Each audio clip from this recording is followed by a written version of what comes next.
Tudo bem? Ulisses Carvalho, do Tecla SAP. O assunto hoje é a dúvida que sempre aparece nos comentários dos posts do Tecla SAP, nos fóruns de discussão. Se usa gerúndio ou infinitivo? Quando usar um ou outro? Você sabe que os verbos em inglês, quando aparecem juntos, o segundo verbo da oração pode ir tanto para o infinitivo quanto para o gerúndio. E quem determina a forma do segundo verbo é justamente o primeiro. Não existe uma regra, não existe uma lista definitiva que vai servir para você esclarecer essa dúvida definitivamente. A única resposta é a exposição, é o contato constante com o idioma. Você vai aprender pelo uso. Por isso que a dica que eu vou dar hoje para você tem um efeito limitado. É importante conhecer os principais verbos, se eles devem ser acompanhados de um verbo no gerúndio ou no infinitivo. Claro, isso é importante. Mas não crie a ilusão de achar que ao decorar uma lista você vai esclarecer a questão e nunca mais vai ter dúvida se deve usar o gerúndio ou o infinitivo. Tá? Eu vou dar alguns exemplos. Espero que as informações sejam úteis, mas não se esqueça de que é a exposição que tem a resposta definitiva, ok? Vamos lá. Vamos dividir alguns desses verbos. Esses da primeira lista, enjoy, consider, mind and miss, vão sempre exigir um verbo no infinitivo depois. Vou dar exemplo. I enjoy reading. Eu gosto de ler. I enjoy reading. I consider buying a new car. Eu estou pensando em comprar um carro novo. I consider buying. Não é I consider to buy, I consider buying. I don't mind staying up late. Mind é importar-se. I don't mind, eu não me importo. Para mim, tudo bem ficar acordado até mais tarde. I don't mind staying up late. I miss walking in the park. Eu tenho saudade, eu sinto falta de caminhar no parque.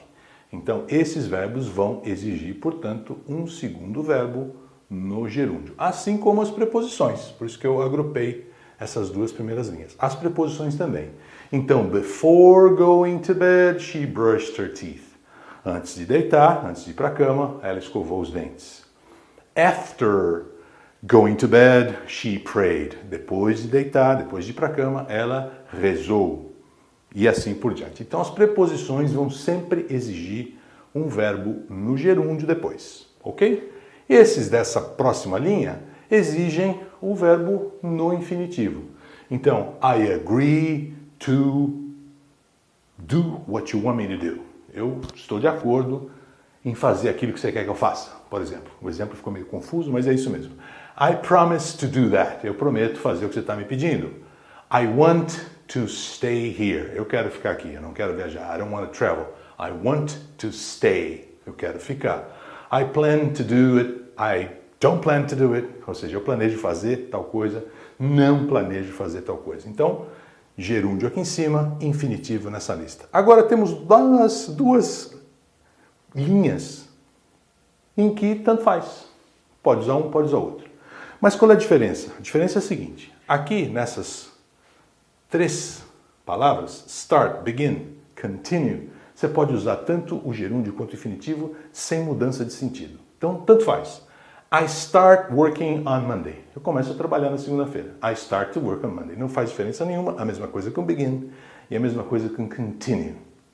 Agora, os verbos dessa última linha, stop, remember, regret, você pode usar um ou outro, ou gerúndio infinitivo, mas aí muda o sentido. Vou dar exemplo. Stop to smoke. Stop to smoke. É parar para fumar. O cara está fazendo uma atividade, ele para de fazer aquela atividade para fumar um cigarro, por exemplo. Stop smoking é parar de fumar. A diferença é brutal. Stop smoking é parar de fumar. A mesma coisa vale para remember. I remember reading it somewhere. Eu lembro de ter lido isso em algum lugar. I remember reading. Se você, por exemplo, no imperativo pede para alguém não se esquecer de fazer tal coisa, você fala remember to close the windows. Não se esqueça, né? Lembre-se de fechar a janela, ou então não se esqueça de fechar a janela. E a mesma coisa com regret, que quer dizer arrepender-se. Então, I regret doing something, eu me arrependo de ter feito tal coisa, ou então num anúncio formal, né, se você vai anunciar, por exemplo, o falecimento de alguém, I regret to inform that Mr. So-and-so passed away. Eu sinto informar que o senhor fulano de tal faleceu. Então você perceba, gerúndio, infinitivo, tanto faz, sem mudança de sentido, tanto faz, com mudança de sentido. Agora, achar que vai decorar isso, porque a lista não são só 4 verbos, né? Há muitos outros, achar que vai aprender decorando, não adianta. É perda de tempo. Então, divirta-se lendo a revista que você mais gosta, lendo os seus blogs favoritos, gibi, o Tecla SAP, por que não? Jornais, filmes, séries, tudo o que te der prazer e estabelecer o contato constante com o idioma. A resposta está aí. E vale para um montão de outras coisas, viu? Não é só para gerúndio definitivo. Então, se você gostou e quiser mais exposição ao idioma, clique no link que está aqui na descrição, porque você vai ter acesso a muitas outras dicas como essa. Curta, comente, compartilhe com os amigos, se inscreva no nosso canal lá do YouTube. Um abração, gente. Um abraço e até a próxima.